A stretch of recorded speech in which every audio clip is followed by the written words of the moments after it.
반갑습니다. 부동산 공시법을 담당하고 있는 배상용입니다. 먼저 33회 대비 공인중개사 시험을 치르신 여러분 많이 고생하셨고요. 부동산 공시법은 33회 대비 과정의 총평을 간단하게 해보면 기본적으로 지적법 같은 경우에는 12문항 중에서 한 9문항 정도는 일반적으로 정규 수업을 정상적으로 진행하신 분들이라면 충분히 해결하셨다라고 볼 수 있고요. 그 다음에 2문항 정도는 용어적인 선택을 좀 정확하게 하신 분들이 풀 수 있었던 문제였습니다. 뭐 지역 측량의 대상 파트 그런 내용들이죠.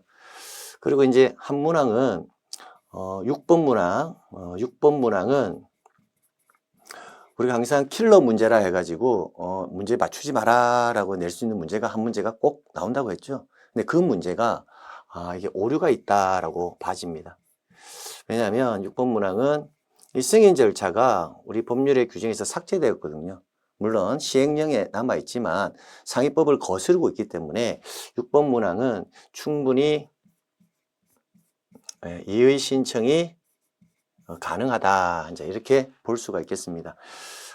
등기법 같은 경우를 또 한 판단을 해보면 등기법은 12문항 중에서 한 7문항 정도는 이제 무난하게 좀 풀지 않았겠느냐라고 판단이 좀 서고요.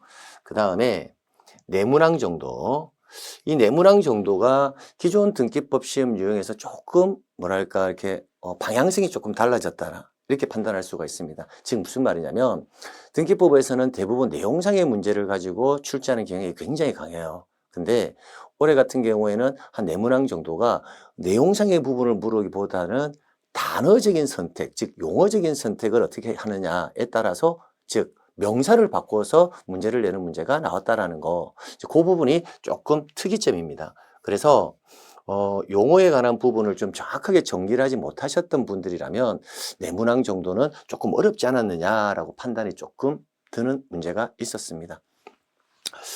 그리고 이제 한문항은 총 24번 문제죠. 신탁과 관련되는 문제였는데 이 신탁과 관련되는 문제는 이 4번, 이 5번 지문 이 두 개가 여러분이 평소에 많이 다루어 보지 못한 파트였는데 이 부분은 32회 대비 기출문제 유형하고 거의 흡사하게 나왔기 때문에 아마 기출문제를 정확하게 분석하신 분들이라면 24번 문제도 푸는데 큰 지장이 없지 않았느냐라고 판단이 듭니다. 전체적인 총평을 해보면 전체적인 총평은 24문항 중에서 15문항이 60% 이상이거든요. 그래서 어느 정도 정리를 하셨던 분들이라면 15문항 이상은 무난하게 맞추지 않았겠느냐라고 판단이 듭니다. 자, 해설 강의 진행하도록 하겠습니다. 자, 1번. 대지권 등록부, 대지권 등록부에 등록사항으로만 나열된 것이 아닌 것은 이렇게 물어봤다. 그죠? 그럼 이런 유형의 문제가 나오면 서둘지 마시고 제가 하나씩 체크하다 보면 정답이 1번, 2번, 3번 안에서 나온다고 했죠. 대부분. 네. 지번은 전부에 등록이 되니까 등록사항 맞고요. 그 다음에 지목은요. 지목은 대장과 도면에만 등록이 되죠. 여기에만. 그러니까 지목은 등록사항이 아니겠네요. 2번 소재는 전부 다 등록이 되죠. 소재.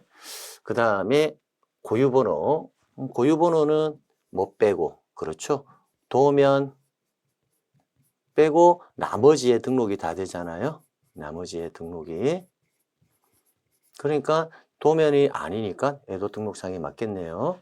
그 다음에 대지권의 비율, 전유부분 건물의 표시, 지분은 제가 단독 소유가 아니라 공동 소유. 그래서 공동 소유 느낌이 드는 게 공유제명부와 대지권 등록부 맞고요.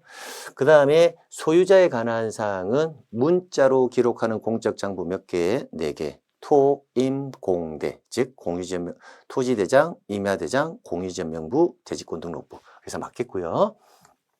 그 다음에 건물의 명칭은 고려아파트 101동이죠. 집합 건물의 대지권 등록분의 장번호. 이렇게 해서 1번 유형의 문제는 지목 이게 어디에 등록이 되는지만 정확하게 알고 있었다면 풀 수 있었던 것으로 보입니다. 그래서 여러분 정답 체크하실 때 정답은 몇 번으로? 1번 이렇게 체크하시면 되겠네요. 자, 그 다음에 2번 특이점이 이제 축척 변경이죠. 축척 변경은 매년 시험에 꼭 나온다고 했는데 통상 한 문항 정도가 나오는데 올해 같은 경우는 다수의 문제가 출제되었다는 게 또 특이점이죠. 한번 보겠습니다. 청산금에 관한 이의 신청에 대한 설명이다. 관로 안에 들어갈 내용으로 옳은 것은 납부고지되거나 수령통지된 청산금에 관해서 이의가 있는 자는 납부고지 또는 수령통지를 받은 날로부터 몇 월, 그렇죠? 1월 이내에 지적소관청에게 이의를 신청할 수 있다. 그 다음 이의 신청을 받은 지적소관청은 1월 이내에 축적변경위원회 심의 의결을 거쳐 역시 몇 월이다? 그렇죠. 1월. 이렇게 해서 1월 찾으시면 되겠네요. 정답 3번 됐습니다. 자, 그 다음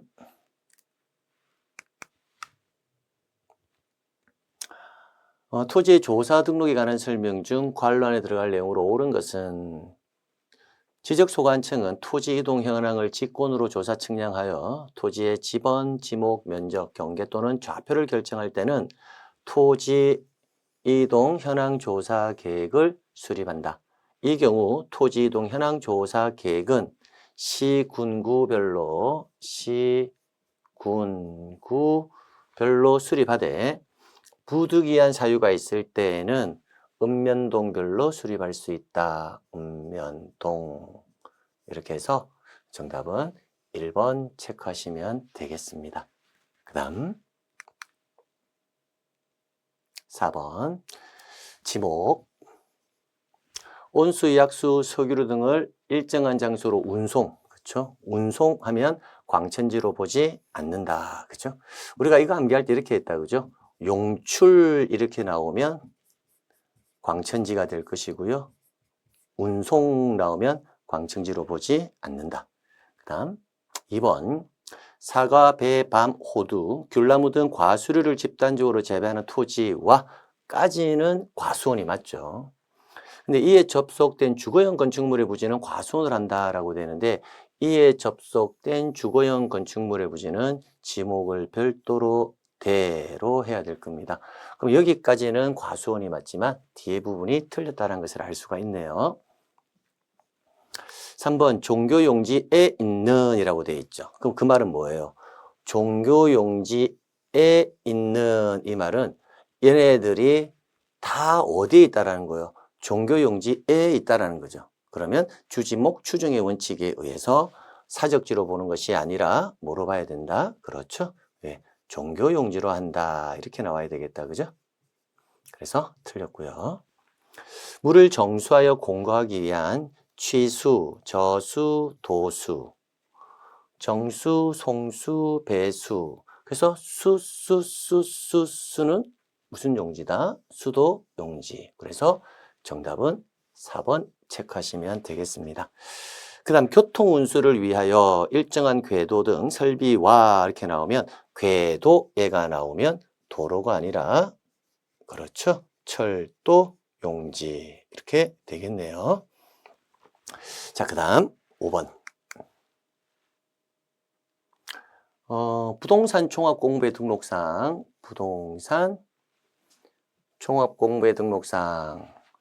토지 유용 및 규제에 관한 사항, 그 다음에 건축물의 표시와 소유자에 관한 사항, 토지 표시와 소유자에 관한 사항, 그 다음 부동산 가격에 관한 사항 1번, 2번, 3번이 부동산 종합공부의 등록 사항이 될 것이고요. 네, 정답은 5번 체크하시면 되겠습니다. 그 다음 자, 이 6번 문제에 대해서 좀 해설을 해보면 지적 전산자료 이용 또는 활용에 관한 이 글자가 문제라는 거죠. 승인. 이 승인 절차가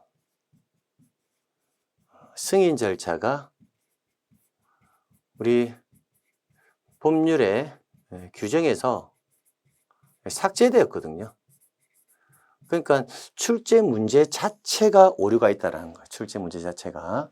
그러기 때문에 뭐 정답 여부와 상관없이 6번 문제는 오류가 있으므로 이의 신청의 대상이 되지 않겠느냐라고 판단을 해봅니다. 이런 이의 신청의 문제는 뭐 글자 단어 선택의 문제가 아니라 문제 자체가 삭제된 내용이기 때문에 충분히 이의 신청이 받아들여질 가능성이 상당히 높다라고 판단합니다. 물론 자 여기에서 5개에서 우리 시행령에는 심사의 범위에 관해서 나타나 있기는 나타나 있어요. 근데 상위의 법률의 규정에 어긋나기 때문에 하위 법령이. 그래서 정답은 2번으로 뭐 가다번에 나왔지만 제 생각에는 충분히 이의 신청의 대상이 될 수 있다라고 판단이 서는 부분입니다. 그렇다면 이거는 뭐 전부 다 정답 처리할 수밖에 없는 거죠. 문제 자체가 오류가 있으니까. 그래서 전부 정답 처리하지 않겠느냐 라고 판단이 섭니다. 자, 그 다음 축적 변경에 관한 설명으로 틀린 것은 축적 변경에 관한 사항을 심의 의결하기 위해서 지적소관청에 축적변경위원회를 둔다. 5. 축적변경위원회 위원장은 위원 중에서 지적소관청에서 지명한다. 5. 지적소관청은 축적변경한 측량을 완료했을 때 축적변경 신청을 현재의 지적공부상의 면적과 측량 후의 면적을 비교하여 그 변동사항을 표시한 토지이동 현황 조사서를 작성하는 것이 아니라 그렇죠. 지번별 조서를 작성하겠다. 그죠? 그래서 정답은 3번이 되겠네요. 4번은 지적소관청은 청산금의 결정을 공고한 날로부터 며칠, 그렇죠. 20일 이내 소유자에게 납부고지 수령 통지를 한다. 5번. 청산금의 납부 및 지급이 완료됐을 때는 지적소관청은 지체 없이 축적변경의 확정 공고를 하여야 한다. 그래서 4번, 5번 지문은 다 옳은 지문으로 선택하시면 되겠습니다. 자, 8번. 지적 측량 의뢰 기준점 성과의 보관 및 열람 등본 발급에 관한 설명으로 옳은 것은 1번. 지적 삼각 보조점 성과 및 도근점 성과를 열람하거나 등본을 발급받으려는 자는 지적 측량 수행자에게 신청하는 것이 아니라 지적 소관청에 신청하여야 한다. 2번. 지적 측량을 의뢰하려는 자는 지적 측량 의뢰서에 의뢰 사유를 증명하는 서류를 첨부하여 지적 소관청에 제출하는 것이 아니라 지적 측량 수행자에게 제출해야 한다. 3번. 시도지사나 지적소관청은 지적기준점 성과와 측량 기록을 보관하고 일반인이 열람할 수 있도록 해야 한다. 그래서 정답은 3번 되겠네요. 4번. 지적소관청이 지적측량 의뢰를 받은 때는 기간, 일자, 수수료 등을 적은 수행계획서를 그 다음 날까지 수행자에게 제출하는 것이 아니라 지적소관청에 제출해야 합니다. 그 다음 5번. 지적측량 의뢰인과 수행자가 서로 합의하여 따로 기간을 정할 경우에는 그 기간에 따르되 전체 기간의 4분의 1을 측량기간이 아니라 4분의 3을 측량기간, 4분의 1을 측량검사기간으로 본다. 그래서 틀렸고요. 그래서 정답은 3번 체크하시면 되겠습니다. 그 다음 지적 측량을 실시해야 될 경우로 틀린 것은 지적 기준점을 정하는 경우가 우리가 기초 측량 이렇게 학습을 했고요. 경계점을 지상에 복원하는 경우가 경계 복원 측량 이렇게 했고요.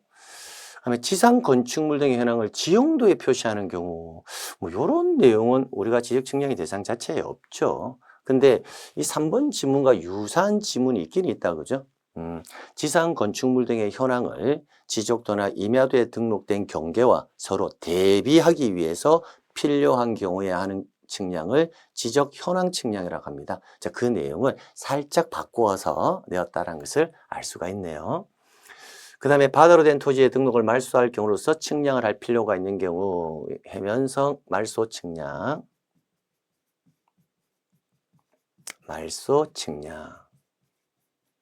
그 다음 등록사항을 정정하는 경우로서 측량을 할 필요가 있는 경우 역시 등록사항 정정 측량. 이렇게 해서 정답은 3번 체크하시면 되겠습니다. 관론에 들어갈 내용으로 옳은 것은 지적공부에 등록된 토지 소유자의 변경사항은 등기한서에 등기한 것을 증명하는 등기필증, 등기완료 통지서, 등기사항증명서, 등기전산정보자료에 따라 정리한다. 필통사전 이렇게 읽었다 그죠? 다만 신규 등록을 할 때는 등기부가 없잖아요. 그죠? 그래서 신규 등록하는 토지 소유자는 지적소관청에서 직접 조사하여 등록한다. 그래서 신규 등록 지적소관청에서 4번 체크하시면 되겠습니다. 11번 축척 변경을 신청하는 토지 소유자는 축척 변경 사유를 적은 신청서에 축척 변경 시행지역의 토지 소유자 3분의 2 이상의 동의서를 첨부하여 소관청에 제출한다. 그래서 정답은 2번 체크하시면 되겠네요. 그 다음 지적공부의 복구. 지적공부의 복구 자료다. 그죠? 지적공부의 복구 자료는 총 7가지가 있다. 그죠? 그럼 7가지에 해당하지 않는 거 찾아보라고 했는데, 요 2번, 3번, 4번은 여기에 다 해당할 것이고, 지적측량 어로서는 복구 자료 7가지에 해당하지 않습니다. 그래서 정답 1번 체크하시면 되겠습니다. 자, 이렇게 해서 지적법 12문항을 풀어봤는데요. 금방 살펴봤듯이 6번 문항을 제외한 나머지 문제에서는 크게 여러분이 부담과 무리하게 이렇게 막 어려웠다라는 느낌보다는 어느 정도 정규 과정을 거쳤다면 충분히 해결할 수 있는 문제들이었다라는 것을 알 수가 있고요. 다만 지적 측량의 대상에서는 용어의 선택이 조금 정확해야 되지 않느냐. 그 다음에 축척 변경에서도 용어의 선택, 지번별 조서 그 부분 좀 정확하게 하셨다면 좀 무난하게 푸셨을 것이라고 판단이 됩니다. 네. 자, 그 다음 이제 등기법 보겠습니다. 매매를 원인으로 하는 소유권 이전 등기를 신청할 경우에 그죠? 매매를 원인으로 소유권 이전 등기를 신청할 때 신청 정보의 내용. 우리가 신청 정보와 관련해서는 매년 시험 문제 꼭 나온다고 했으니까 조금 신중하게 우리 학습하셔야 된다라고 우리가 많이 학습하셨다. 그죠? 등기필 정보는 권리적 것을 제공하는 것이 아니라 등기필 정보는 의무적 것을 제공하죠. 그래서 1번은 틀렸고요. 토지 표시에 관한 사항 중 면적. 우리가 신청 정보의 내용을 기본 베이스를 깔면 우리가 과거에 학습을 할 때 부, 원, 일, 목, 신, 필, 관. 이 정도는 기본적으로 제가 암기하셔야 한다라고 말씀드렸고, 이 부가 부동산의 표시잖아요. 부동산의 표시. 그러면 지금 물어보는 문제가 토지니까, 그죠? 그러면 토지의 표시에 뭐가 있죠? 그렇죠. 소재, 지번, 지목, 그 다음 면적. 이게 토지의 표시잖아요. 그러니까 토지 표시에 관한 사항 중 뭐다? 면적. 그래서 정답 2번 되겠네요. 토지 표시는 표시번호는 여기에 해당하지 않고요. 법인인 경우에 대표자의 주민번호 등록번호. 법인인 경우에는 법인의 명칭, 소재지, 등기용등록번호가 기록이 되죠. 예. 대리인인 경우에는 대리인은 신청인이 아니니까 주민등록번호 자체를 기록하지 않습니다. 그래서 13번의 정답은 2번 체크하시면 되겠습니다. 14번 등기 신청인에 관한 설명 중 옳은 것을 모두 고르세요. 기억.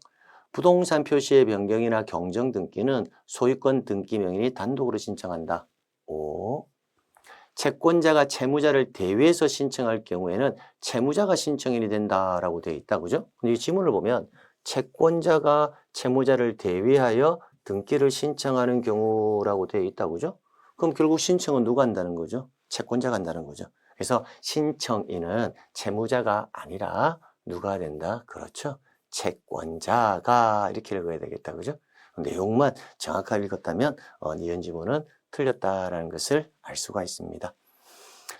디귿, 대리인이 방문하여 등기를 신청을 대리할 경우에 대리인은 행위 능력자임을 요하지 않는다. 그렇죠? 등기 신청 능력은 자신의 의사를 표시하기 때문에 의사 능력만 있으면 족하다라고 했습니다. 그래서 행위 능력을 요하지 않는다 했으니까 맞고요. 리얼. 부동산에 관한 근저당권 설정 등기에 말소 등기를 함에 있어. 자, 말소 등기를 하고 있는데 근저당권 설정 후 소유권이 제3자에게 이전된 경우, 자, 여기까지를 한번 제가 항상 시각화, 이런 문제가 나오면 시각화. 그러면 이제 근저당권 설정 등기, 말소 등기를 한다고 했으니까 일단 근저당권 설정 등기는 해봐야 되겠다. 그죠? 우리는 시각화 하게 되면 소유권 보존 갑 1, 근저당권 설정해서 K은행. 자, 이 상태인데 근저당권 설정 후 소유권이 제3자에게 이전이 되었다라고 되어 있다. 그죠? 설정 후 소유권이 제3자에게 이전이 되었다. 그럼 을을 제3 취득자. 이렇게 보면 되겠네요. 자, 이 상태에서 근저당권 설정 등기를 말소하겠대요. 그 말소한다면 이 등기를 말소한다는 거잖아요. 그러면 K은행이 뭐가 되고, 예, 의무자가 되고 제3 취득자가 권리자가 되어서 공동으로 말소 신청을 할 수도 있고요. 설정자가 권리자가 되어서 공동으로 말소 등기를 신청할 수도 있습니다. 근데 설문에서는 설정자 또는 제3 취득자는 근저당권자와 공동으로 말소 등기를 신청할 수 있다. 그래서 설정자 또는 제3 취득자는 근저당권자와 공동으로 말소 신청할 수 있다 했으니까 이 지문도 O 이렇게 되겠네요. 그래서 정답은 3번 체크하시면 되겠습니다. 그 다음 전산이 이기된 등기부에 관한 등기부 등에 관한 설명으로 틀린 것은 등기부는 영구 보존하고요. 등기부는 법관이 발부한 영장에 의해서 압수할 경우에는 대부분 규칙으로 정하는 보관관리 장소 밖으로 옮길 수가 없다. 우리가 이 지문은 이렇게 과거에 해석을 했습니다. 예, 등기부 그리고 등기부와 관련되는 부속 서류 그 다음 신청서 및 기타 부속 서류 이렇게 나누었다. 그죠? 천재지변인 경우와 천재지변 그 다음에 법원의 영장 등 이렇게 해서 그럼 등기와 부속 서류는 천재지변인 경우에만 반출이 될 수 있고 영장 등에서는 반출이 안 되고 신청서와 기타 부속 서류는 천재지변에 의해서도 가능하고 영장 등에서도 가능하다. 그래서 신청서와 기타 부속 서류가 반출의 범위가 넓다라고 했습니다. 근데 이번 설문을 보면 등기부는 이라고 되어 있잖아요. 그럼 등기부는 영장에 의해서 반출이 된다 안 된다? 예, 안 된다. 그래서 정답은 2번 체크하시면 되겠습니다. 나머지 부분은요, 다 옳은 지문이니까 여러분이 한번 읽어보시면 되겠네요. 그 다음, 등기 신청에 관한 설명으로 틀린 것은 1번, 상속인이 상속을 포기할 수 있는 기간 내에는 상속인의 채권자가 대위권을 행사하여 상속 등기를 신청할 수 없다라고 했는데 대위에서 신청할 수 있다 이 말이죠. 예. 그럼 이 말은 뭘 말일까요? 예, 이 말이죠. 자, 갑이라는 사람이 있고 갑이 채무자가 되고요. 자, 을이 채권자가 되는데 이 상태에서 갑이 사망했다는 거예요. 그러면 사망하면 갑의 상속인이 소유권을 취득하잖아요. 그럼 이제 갑의 상속인은 피상속인 이 갑의 권리 의무를 다 승계하거든요. 자, 근데 채권의 변제기가 도래했는데 갑의 상속인이 뭘 하고 있자면 채무를 변제하지 않으면 채권자 입장에서는 기존 담보로 제공되어 있던 부동산이 있다면 이 부동산을 집행, 채권 추심을 해야 되잖아요. 그럼 하려면 어떻게 해야 돼요? 일단 사망자 명의의 등기를 누구 명의로 바꿔야 돼요? 그렇죠. 갑의 상속인 명의로 일단 바꿔야 되죠. 그렇다면 채권자는 누구? 채무자, 갑의 상속인을 뭐하여? 대위해서 이 상속인 명의의 상속을 원인으로 하는 소유권 이전 등기를 채권자가 무슨 신청을 할 수 있다는 거죠? 그렇죠. 대위 신청이 가능하다라는 거예요. 근데 앞에 이제 이 말은 상속을 포기할 수 있는 기간 내든 후든 다 가능하다라는 거, 그거 하나 주의하시면 되겠습니다. 정답은 1번 되겠고요. 그 다음 2번, 3번, 4번, 5번 지문은 간단히 한번 살펴봐 드릴게요. 가등기를 마친 후에 가등기권자가 사망했다. 자, 가등기 상태에서 사망했다는 것은 소유권 이전에 본등기를 하기 전에 사망했다는 거다. 그죠? 그러면 이와 관련되는 내용은 우리가 평소에 학습했던 상속인에 의한 등기 신청과 관련되는 내용입니다. 그래서 그 상속인은 상속 등기를 할 필요가 없이, 이 말이 키워드죠? 예, 상속 등기를 할 필요가 없이 상속을 증명하는 서면을 첨부하여 가등기 의무자와 공동으로 본등기를 신청할 수 있다. 5. 자, 건물이 멸실되었다면 멸실 등기는 몇 월이죠? 그렇죠. 1월.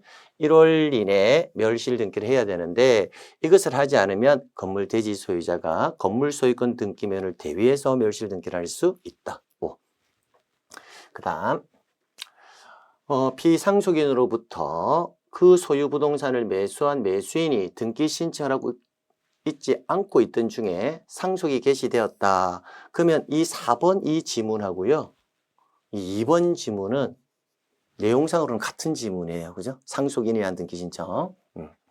그럼 상속인은 신분을 증명할 수 있는 서류를 첨부하여 상속 등기를 생략하고 가야 되니까 피상속인으로부터 바로 매수인 앞으로 직접 이렇게 배웠다. 그죠? 직접 소유권 등기를 신청할 수 있다. 그래서 2번 문항과 4번 문항은 우리가 평소에 배웠던 상속인에 의한 등기 신청 요 내용의 개념을 물어보는 문제였습니다. 그 다음에 5번에 1동 건물에 속하는 구분 건물 중 일부만에 관해서 보존 등기를 신청하면서 나머지 구분 건물 표시에 관한 등기를 동시에 신청할 경우 구분 건물의 소유자는 1동에 속하는 다른 구분 건물의 소유자를 뭐하여? 그렇죠. 대위하여 그 건물의 표시에 관한 등기를 신청할 수 있다. 5. 그 다음 17번 문제. 2022년도에 체결된 부동산 거래 신고 등에 관한 법률 제3조 1항 제1호 뭐 여기까지는 뭐 크게 문제가 없어요. 부동산 매매 계약의 계약서를 원인 증명 서면으로 하여 소유권 이전 등기에 관한 설명으로 틀린 것은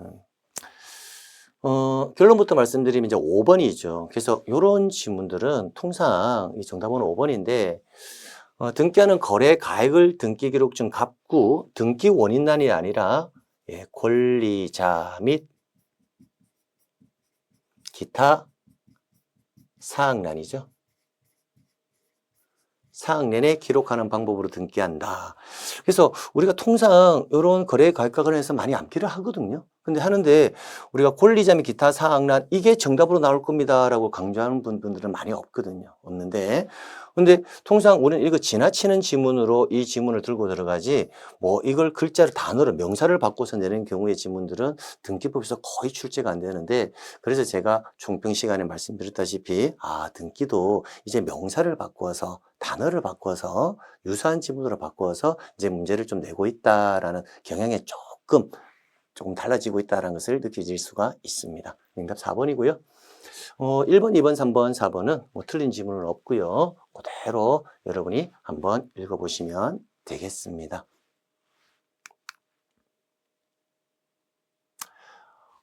미등기인 부동산의 소유권 보존 등기. 보존 등기에 관한 설명 중 틀린 것은 등기한이 보존 등기를 할 때는 원인과 연월일은 보존 등기만큼 원인과 원인일자를 기록하지 않는다. 그죠? 그래서 18번에 1번 답 체크하는 데는 큰 문제가 없었을 것이라고 판단이 됩니다. 19번 부기등기. 주등기 부기등기 문제는 매전 제가 빠지지 않고 출제된다는 파트였고요. 부동산 멸실 등기는 사실의 등기는 항상 주등기였습니다. 항상 주등기. 그 다음 약정 특약은 항상 부기등기. 그렇죠? 여기까지만 읽으면 정답 2번 판단되겠네요. 소유권 이전 등기는 주등기. 분필 등기도 표제부 등기니까 주등기고요. 부동산 표시에 관한 등기도 뭐다? 주등기. 큰 문제가 없겠네요. 환매특약 틀린 것은 매매비용, 그 다음 매수인이 지급한 매매대금. 이거는 필요적 기록사항이다. 그죠? 환매특약 등기는 매매로 인한 소유권인 등기가 마쳐진 후에 신청한다. 라는데 마쳐진 후에 하는 것이 아니라 어떻게 해야 돼요? 그렇죠? 동시에 신청해야 된다. 그죠? 그래서 정답 3번. 환매기간은 등기원인의 그 사항이 정해져 있는 경우에 기록하고 5번. 환매에 따른 권리 취득 등기를 한 경우 등기하는 특별한 사정이 없는 한 환매특약 등기를 직권으로 말소한다. 그래서 20번의 문제도 크게 문제를 푸는 데는 지장이 없을 것이다 라고 판단이 듭니다. 가등기에 관한 설명으로 옳은 것은 가등기 명의는 가등기 명의를 단독으로 신청할 수 없다가 아니라 신청할 수 있다. 가등기 의무자는 가등기 명의의 승낙을 받더라도 가등기의 말소를 단독으로 할 수 없다. 근데 승낙을 받으면 단독으로 신청할 수 있다. 3번 가등기 권리자는 가등기를 명하는 법원의 가처분 명령이 있더라도 단독으로 가등기 신청할 수가 없다가 아니라 신청할 수 있다. 이렇게 해야 되고요. 틀렸고요.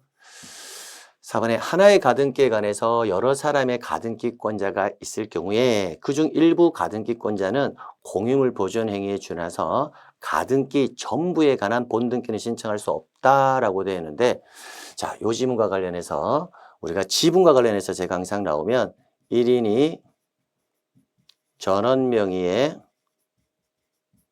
본등기는 허용하지 않는다. 요거 지문 떠올리시면 되겠다. 그죠?